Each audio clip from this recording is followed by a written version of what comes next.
Welcome to Cannabis Health Radio, a podcast where we share stories from people around the world who are using cannabis as medicine. The information is meant to raise awareness about the health benefits of cannabis, but should not be taken as medical advice. Now, here are your hosts, Ian Jessup and Corey Yelland.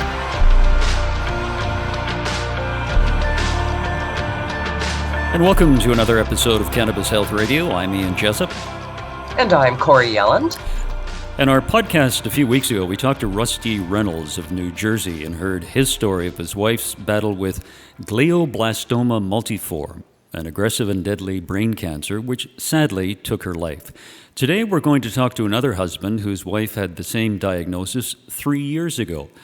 But thanks to cannabis, she is alive today. Here to tell his wife's story is Greg Carlson from Illinois. Greg, thanks for doing this. We appreciate you telling your wife's story. Oh, thank you for the opportunity. Now, being diagnosed with glioblastoma multiforme is really a death sentence for the majority of sufferers. Only 25% survive more than a year, and only 5% survive more than 5 years. Greg, your wife is on her way to being one of those 5%. Take us back to before she got the diagnosis and tell us how she was feeling. Okay. Yeah, she was in 2016. She noticed as she was driving to work, she was missing the turns. So she literally could not see the streets. And she found it odd. And so she made an appointment with the eye doctor, and the eye doctor did the examination and said to her, you either have multiple sclerosis, you've had a stroke, or you've got a brain tumor. Wow. Yeah. And so what happened after that? She recommended an immediate follow-up MRI, which we had done the next day, and it was pretty obvious it was a brain tumor. And then we sought some counsel and made the decision to go to Northwestern Medicine Hospital in Chicago, to the emergency room, and she was admitted at that time. So, Greg, what was it like for the two of you emotionally the day she was told she had stage 4 brain cancer? Yeah, that's, it's the deer in the headlights type of thing. You don't know what's going on and you're just sort of caught off guard. It's not the norm, obviously. I remember sitting in the room, I can still visualize sitting in the room and the doctor saying what it was. And I said, could you spell that? He couldn't even spell it. He says, give me a piece of paper and pencil to spell it, because it was so foreign to us, and then he gave us the prognosis. And it was quite, it set you back in the chair. Let's put it that way. I would even say at that point in time, you feel obviously hopeless. So you feel hopeless. You feel numb because of what has transpired. Right. And you're in shock. I mean, she goes to an eye doctor and she's left with door number 1, 2, or 3, none of which were good. Right. And then the next day, it's all moving so fast. Correct. Crazy. That's the thing that, since you said that, that brings back, it moves so fast. You would think it'd be slow motion, but it actually isn't. You're moving so fast with all these decisions. And, my thought was, I just want that tumor out of her, not realizing all the things that go along with that, so. Oh. What sort of treatment did she undergo? We had the initial surgery, the craniotomy, the first week, September of 2016. We've had so many people we know have gone through cancer treatment with radiation and chemo. We didn't want to do that. We're pretty diligent about trying to eat fairly healthy overall, and we try to resist some of the standard of care when we can. And we decided to do that initially. The doctor thought we were crazy, which we probably, at that time we were. But I used that time to start researching, and the problem is I ran out of time. And Thanksgiving Eve of 2016, she woke up in the midnight and had excruciating pressure in the brain. went to the local hospital. They did a CT scan, confirmed the tumor was back. They sent us back to Chicago. And at that time, the brain surgeon that did the initial, that specializes in glios, was on vacation because it was the holiday weekend. And we didn't know this, but there was another neurosurgeon there filling in. And he felt compelled on that Saturday to do an additional craniotomy to relieve the pressure. And we found out later he was a back surgeon, but he has done brain surgery, but he's a back surgeon. And then the original surgeon returned from his vacation on Monday and came in and told us that he had only gotten half the tumor. But he said, the good news is, he goes, I think I can get the rest of it. But he would not proceed unless we would agree to doing chemo and radiation, which just, was tough to swallow. But at that point in time, if I'm being honest, you're desperate to keep your wife alive. And so you make decisions, and I'm like, okay, let's do it. So she had 2 craniotomies within 5 days of each other. Oh my goodness. Yeah. Is that normal for a surgeon to demand that you have chemo or radiation before operating? I think it's because it was our second time around. Okay. And we had refused it the first time around. So I think that he was like, if you don't do this, there's no point, And at that time, we realized now, and we knew then, I guess I should say, that the chemo and radiation was really it's not curative. It's not curative. It's just to extend life, so. I was reading something the other day about glioblastoma, and it said that they're very difficult due to several complicating factors. One is the tumor cells are very resistant to conventional therapies. And I wonder if doctors know that. It says the brain is susceptible to damage from conventional therapy. Mm-hmm. The brain has a very limited capacity to repair itself, and many drugs cannot cross the blood-brain barrier to act on the tumor. And one of those treatments that can cross the blood-brain barrier to act on the tumor is cannabis. Mm-hmm. Your wife, has she used cannabis? Yes. I'd love to share the story how we got introduced to it, actually. Interestingly, when I was researching initially, when she was first diagnosed, I saw a post, I think it was even on Pinterest, if I'm not mistaken, where a lady had posted she had been cured of a GBM, a glioblastoma, using cannabis. And I had my daughter, Lauren, Lauren look and see if she could contact that person. And she was never able to contact her. But I remembered that post. We actually ended up going to Tijuana, Mexico to Hope for Cancer. And we started doing their therapies. And I met an individual there.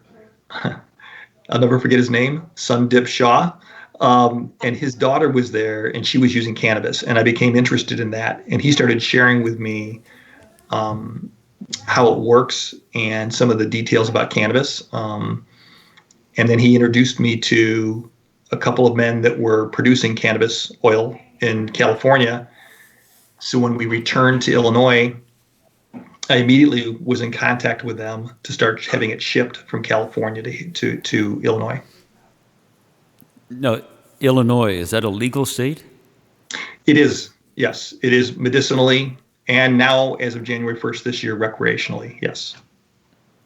How much cannabis was your wife taking?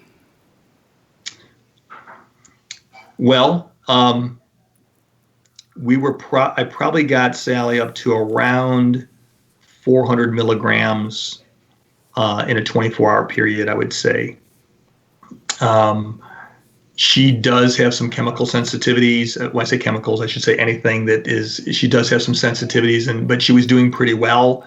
But that's about the maximum dosage I could give her. But she was quite a bit loopy, oftentimes. And at one point in time, I went to a seminar hosted by Regina Nelson. I think she has a PhD, and she wrote a book about cannabis. I was reading it. And she was hosting a seminar in Peoria, Illinois. I went down there for a full-day seminar to learn more about cannabis. And, this whole 1 gram a day thing is out there. And I'm like, how do you do it? how do you do, and even to this day, I don't know how you do a gram a day. I don't know how it's done. But I came back from that seminar determined to eradicate this cancer. And I slowly started to increase her, but my slowly increasing was not as slow as it should have been. And she had an episode where she got too much THC. And so we had to shut it down for 2 weeks just to sort of clear the air and then try to regroup and start again. So, that whole gram a day thing, Greg, has really gone out the window, basically. There's so many variables. And I can tell you that there are a number of people, myself being in that list, that got nowhere near a gram a day and was able to eradicate cancer. So was your wife doing all the oil orally? Yes, I would put it in capsules, double O vegan capsules, and I would have her take it that way. When you say oral, she was ingesting it. She wasn't taking it sublingually because she just couldn't handle the taste and all that kind of stuff. So I just made it like that for her. Right. Because with suppositories, 95% of the people that I've played a part in clearing do a regime of suppository morning and afternoon, oral dose at night. And with suppositories, in 90% of cases, people don't get high. Mm-hmm. Okay. Yeah, the key is you want it just past the inner sphincter muscle. You don't want it any further. And I always share this with people because I think they have an aha moment. But I was speaking with this woman once. She was a little rough around the edges, and she's like, "Oh, you mean where it gets to that part where it kind of sucks it in?" And I'm like, yeah, that would be it. So when I'm speaking with people and telling them how far to put it in, I always share that story, and they all laugh and they all get it when I say that. So, okay.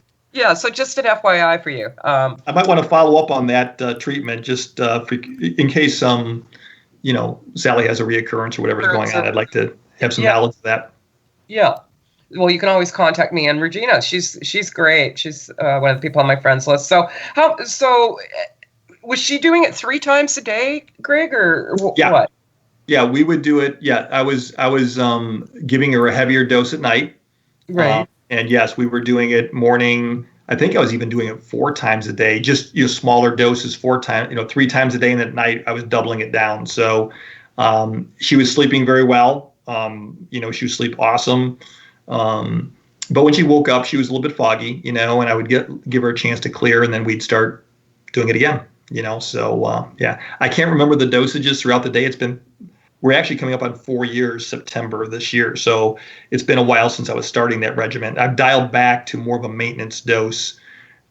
She's probably taking around 100 milligrams a day, roughly now. Right. So. Right. And when you were getting this oil, was it a single strain oil or multiple strains? Do you know? Do you recall? Right. When I was getting it from California, which lasted for about, I'm just going to say 3 to 4 to 5 months, I don't know. I'll be honest with you. But then I switched over to Gorilla Glue, if I can name a brand, whatever. Yeah. I mean, I was using Gorilla Glue exclusively because, again, I didn't understand the benefit of having, quote unquote, the salad approach where you mix. And subsequent to that, I've had some consultations with Dustin Sulak out of Massachusetts or Dr. Frankel from Greenbridge Medical out of California. They both specialize in administering cannabis for illnesses. And yeah, they both recommended that I would use this salad approach where you would mix different strains to get the variety. Much as a salad gets you a better benefit. And it made sense. So that's what I've been doing since then. I've been trying to mix strains of CBD and THC. Greg, how has your wife handled all this over the last few years? She really has been amazing. She's, I sort of felt like I was her doctor, which was really scary. It was probably scarier for her, but, the medical community doesn't have anything to offer. I'm not saying that's a negative against them, but the standard of care is just chemo and radiation. And so, I had to sort of take things into my own hands. And I've heard some of your other interviews, and I've heard other people say that. It's just sort of like you feel like, okay, here we go, And so how did she feel? I mean, it took her a while, but we slowly got into the regimen, the routine, and it became very smooth. We were using a hyperbaric chamber and all sorts of stuff. Anything that was non-traditional, we were trying to, juicing, supplements. But cannabis was the backbone or the point of the spear, in my opinion. Are her doctors aware that she uses cannabis oil? Yes. To get it legally, my insurance actually pays for it, believe it or not. And to get it legally, we have to have the doctor sign off. So they have to sign my medical card, so that's how it's done in Illinois. Now, when she had the second brain operation to remove what was left, that the first surgeon left in her brain, what was the doctor's prognosis after that? I don't recall him saying anything. I think we all sort of know at that time that GBMs, they call this particular disease the Terminator, and there's a reason for it, And so I think we all knew. It's sort of like sometimes, he didn't really give me the prognosis. I don't recall him ever saying anything. I think it was just more like, hey, it's not worth doing this third surgery unless you're going to do standard of care. So, yeah. We've interviewed a woman in Scotland, Lynn Cameron, who had the same issue as your wife, and she was on cannabis as well. And she's coming up to 4.5 years. Yes, I heard that interview. I was blown away. I was really excited to hear that kind of an interview. And one thing that I keep on reflecting on is we haven't done anything since June of 2017. She's been doing now cannabis for 3 years. We haven't done anything else other than she did have some Avastin infusions, which are to help with edema on the brain a couple times, but we haven't done anything else other than just cannabis for almost 3 years now. So when I talk to other people that have GBMs, and then I heard that interview with that lady, I was so encouraged because I felt like Sally was on a roll, and then we have a little bit of a setback right now we're trying to deal with, but we don't know the ramifications yet. But anyways, I'm still optimistic. Can you elaborate a bit on the setback you're currently undergoing? Sure. So roughly December, January of 19 and 20. Every year she gets this, I don't know if it's residual from the radiation therapy she took, but she gets edema on the brain. It only shows up like once a year. And so we're sort of watching for it. And what happens is her left side will become weak, and it'll be pretty obvious. So immediately we'll get her on steroids or get her these Avastin infusions. These Avastin infusions are usually about 3 over a period of about 6 weeks. And one of the side benefits of Avastin is it actually reduces edema on the brain. And so this most recent one, we were watching for it. In fact, I told my daughter, I said, we're getting close to that time when mom might start getting edema on the brain. And a week later, it started happening. I couldn't believe it. So we were all over it. But then coming out of that, it seemed like her left side was a little bit weaker. And the subsequent MRIs now are showing that the tumor cavity is vacant. There's no tumor, but they do see some contrast in other parts of the brain. And the doctor actually said, I haven't seen this before. This is a little bit different. This is unusual. I'm going to bring it before the tumor board this following Monday, next Monday, for Northwestern Medicine. And he asked for an MRI of her spine. And that took about an hour and a half. We had that done today. And so the jury's out. We don't really know what's going on. So we don't know if the weak left side is due to residual effects of the edema on the brain in January, or if there's truly something else where the metastasizing is happening outside of the brain or not. And I did some research, and about 1% of long-term GBM survivors could have metastasis outside of the brain cavity. It can go to the lungs, the liver, the spine. And so we're we're just trying to see what's going on. Boy, that's scary, isn't it? It is. It can be. Yeah, it can be. We're believers, so our faith is strong, and we're trusting. But yeah, I mean, I'm human, so yeah, it can be scary. Yeah, for sure. And I love her, obviously. So. Absolutely. How is her attitude now? She's doing really good. We've got a great group of people around, helping us, and she's encouraged, and she's doing very well. I think overall, again, her deficiencies are she's lost sight in her peripheral vision to the left. They had to cut through the optical nerve, so she's lost her sight there, and she has a little bit of a Gant and left paralysis in the left arm. But I mean, overall, she's got a great outlook. Yeah. So they think the tumor, if it's gone outside the brain, may be somewhere in her spine? Possibly. Yeah, that's why she's a little bit weak on the left side, possibly. So we'll find out, yeah. Well, fingers crossed. Absolutely. Mm-hmm. Now, is she totally blind in that eye, or just her peripheral vision? Right. She is, to get to the tumor in the first surgery back in 2016, the doctor told me in advance, hey, I'm going to have to cut through the optic nerve to get to the tumor. And at that point in time, I thought that was a small amount to pay, to get to the tumor. So yeah, we had to make that decision. And she's lost her peripheral vision in both of her eyes to the left. So when I play cards, I sit on the left of her so that she can't see what I'm doing. She can't see my cards. So that's I always. There's a method to your madness.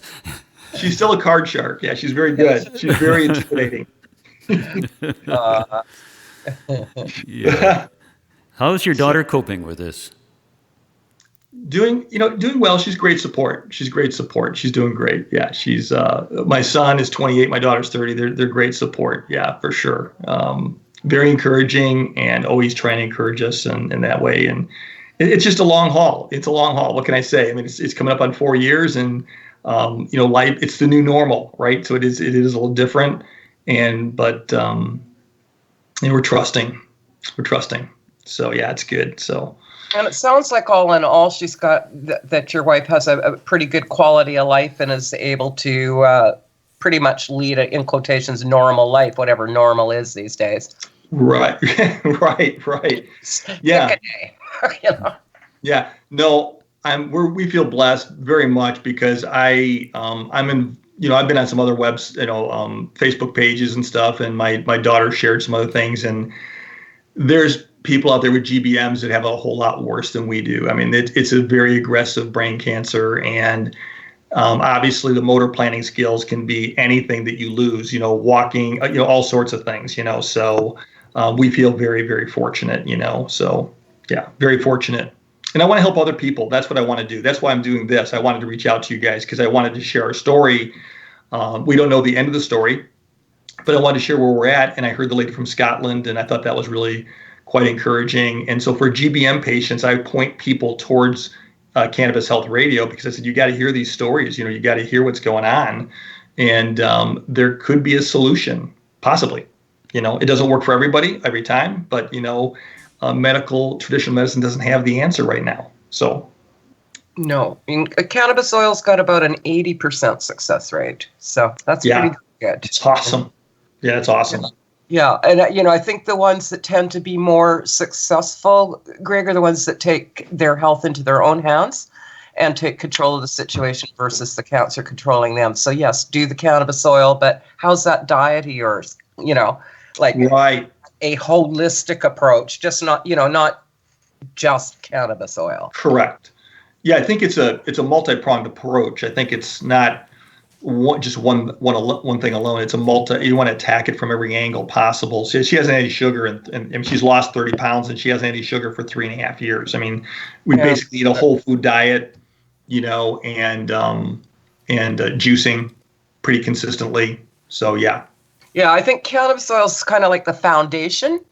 Yeah. The thing that's holding it all up. But, yes, it's a holistic approach, mind, body, spirit. What is your diet like? And, are there some supplements you could be doing? And have you addressed some emotional level issues that may be creating health problems? So it sounds like you've covered all the bases, and you've done extremely well for her to be here with us today. I mean, that's amazing.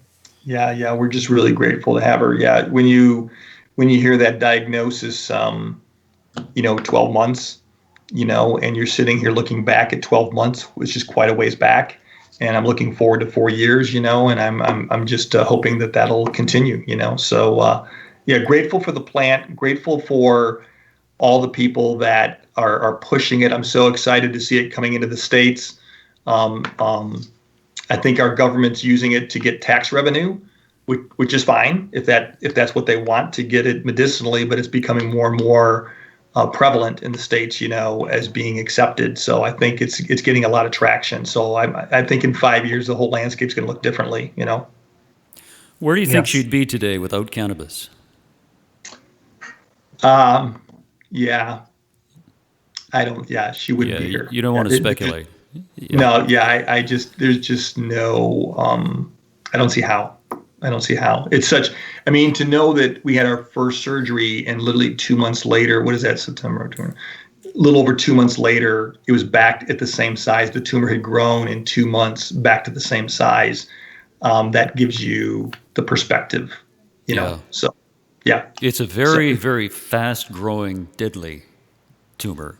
And correct. Your wife is in one of the categories where she has survived longer than the majority of people who have had this particular type of cancer. Correct. Yep. Yeah. And I noticed that my oncologist, when we talked to him, he's like, whatever you're doing, just keep it up. And I believe that his patients he doesn't have a lot of long-term patients, so he's happy to see us, and he's great.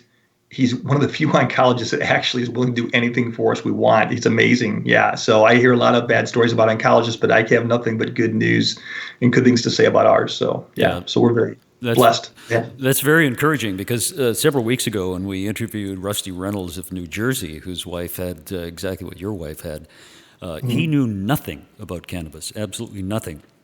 And when she was diagnosed with glioblastoma multiforme, he did a lot of research, because the doctor said that she had 14 months. And when he started researching cannabis, it took him quite a while, but he realized in month 11 of this 14-month life term that he started giving her cannabis. And the cannabis prevented the tumor from growing any further. But then when she had some lung issues, she was admitted to hospital, and the hospital refused to allow him to give her cannabis. And she died. And I think the oncologist you have is absolutely, he or she is a gold mine. Yes. Because, as you said, he doesn't deal with many people who have a long-term prognosis, and your wife has. And what she's doing, as you mentioned earlier in the interview, she has this cavity in her brain where the tumor was, correct? That's correct. Yeah. And so what's happening now is the tumor may have spread, but I think with cannabis, you can beat this. She can beat this. And she can become the Lynn Cameron of America by just consuming as much cannabis as she can get in her body. Because Lynn has a very positive outlook on life. And as Corey said, it's a holistic approach, body, mind, and spirit.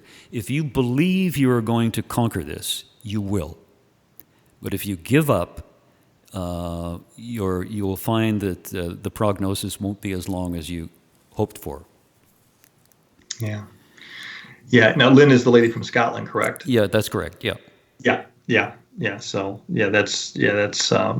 she's doing fantastic. That's great. It's so encouraging to have other people ahead of you, for lack of better words, and love to help the people behind us, and drag them along, so with anything we can do, so to help people out would be great. So yeah, that's awesome. So in a couple of weeks, you hear about the results of the was it MRI or a scan today? MRI. Yeah, it's an MRI. So It's a spine MRI. Yeah, full spine MRI. Mm-hmm. So when we post this in a couple of weeks, let us know what the results were, and we can include it in the write-up to the podcast. Okay, I'll do that. Yeah. I'll follow up with you, Ian. Mm-hmm. That would be great. Anything you want to say in conclusion, Greg? Grateful for your show, really am. I point everybody to it. I've said that before. I'll say it again because I believe I just want to get the word out. It's sort of funny. My dad passed last year. He was 94, I think, and he was always trying to help people. And the kids are really joking with me because here I am. I'm in the same boat, and I'm trying to help people. I've got 4 or 5 people right now. I'm trying to help with cannabis and pointing them in that direction. So I believe just your program is one of those things where on the web I can point people that say, hey, you need to hear testimonies of people that have survived this or that. And so it's a very testimonies are powerful. Mm-hmm. You know, that you can't deny them. You know, and so I would say that keep up the great work. I appreciate what you guys are doing. And so that's what I would say to sign off with. Well, you're absolutely right. When Corey and I started this, we decided we're not going to talk about the business of cannabis. We're not going to talk about recreational. If people want to smoke cannabis, that's fine. What we want to do is talk about the medical aspects of it and have people tell their stories. Because as you mentioned, stories are extremely powerful. And it's a one-to-one relationship that people have. And we find that most people who, would you agree with this, Corey? Most people we've talked to always want to help other people. Yes. Yeah. And that's the beauty of it. You don't hear a lot of people say, well, I'm going to take chemo and radiation and I want to help you. Well, Christ, you're not going to help anybody. It's like once they've seen what it's done for them or their loved one, they feel like they need to share, which is great. Yeah. It does come back to the bad rap that cannabis has and the way the laws have been directed around the world globally against the plant, so it's the stigma that comes with it. I would even confess that if I'm being honest with you guys, that when they made it legal in Illinois, I'm like, oh, sure, another way to whatever. Yeah. And it wasn't until I became educated properly that, my heart was turned towards, okay, there's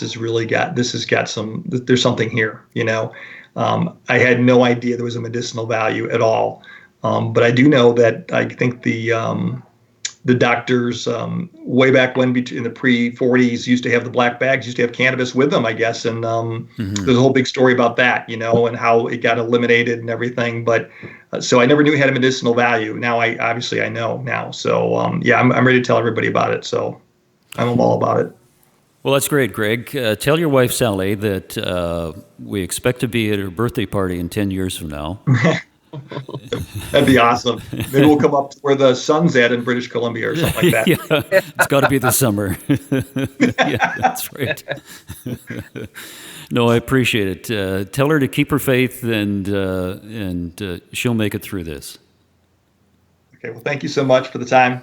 Appreciate it. Thank you, Greg. Thanks so much, Greg. Okay. Take care. I'll be in touch, Ian. Okay. Bye-bye. Bye-bye. If you'd like to support us, there's a way you can do that, a number of ways actually. You can become a monthly supporter for as little as $5 per month on our Patreon page, and you can also make a one-time donation through our website, cannabishealthradio.com. And we'd like to thank listeners for supporting us and sharing our podcasts with others who would benefit from having these testimonials about the healing power of cannabis. And spread the word about our show. We'd greatly appreciate it. And also subscribe to YouTube. We're trying to hit 10,000 subscribers by the end of the summer. And you can help us by subscribing to Cannabis Health Radio. And you can also help us by writing a review on the iTunes or Spotify or Google, wherever you listen to this. And share the podcast on social media. You just might help save a life. Thanks everyone for listening. We're grateful for your support. We'll be back next week with another episode of Cannabis Health Radio. Thanks for listening to Cannabis Health Radio. For more information and to search previous podcasts, visit our website, cannabishealthradio.com. Subscribe so you don't miss new episodes. And follow us on Facebook, Instagram, and Twitter. This podcast is made possible by donations from our listeners. If you found the information helpful, please consider making a donation in any amount through our website. You can also help us share our message by leaving a review on your podcast listening platform. We are very grateful for your support. Thank you.